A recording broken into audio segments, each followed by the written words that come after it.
திருச்சியில் அரசமைப்பு சட்ட தினத்தை முன்னிட்டு மனிதநேய மக்கள் கட்சி சார்பில் அரசமைப்பு சட்ட தினம் முகப்புரை உறுதிமொழி ஏற்பு நிகழ்ச்சி நடைபெற்றது. திருச்சி மாவட்டம் மணப்பாறையில் அரசமைப்பு சட்ட தினத்தை முன்னிட்டு மனிதநேய மக்கள் கட்சி சார்பில் அரசமைப்பு சட்ட தினம் முகப்புரை உறுதிமொழி ஏற்பு நிகழ்ச்சி சட்டப்பேரவை உறுப்பினர் அலுவலகம் முன்பு நேற்று நடைபெற்றது.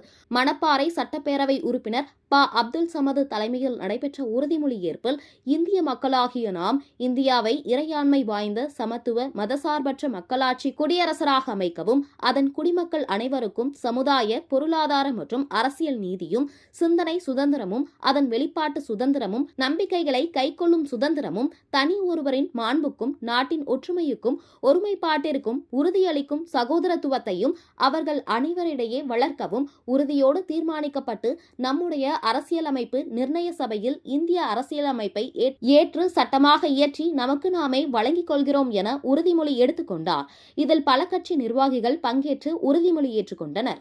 அம்பேத்கர் அவர்களால் ஏற்றி வழங்கப்பட்ட அனைத்து மக்களுக்குமான சமத்துவம், சகோதரத்துவம், மதச்சார்பின்மை, வேற்றுமையில் ஒற்றுமை அனைத்தையும் இன்றைக்கு சீர்குலைக்கக்கூடிய நடவடிக்கைகளில் பாரதிய ஜனதா அரசு இன்றைக்கு ஈடுபட்டு கொண்டிருக்கக்கூடிய இந்த நிலையில் இந்த சட்ட தினத்தை அனைத்து அரசு அலுவலகங்களிலும் அரசமைப்பு சட்டத்தினுடைய முகப்புரையை வாசிக்க வேண்டும் என்று மாண்புமிகு தமிழ்நாட்டினுடைய முதலமைச்சர் அவர்கள் மேற்கொண்டிருக்கக்கூடிய இந்த முயற்சி, உத்தரவு என்பது பாராட்டத்தக்கது.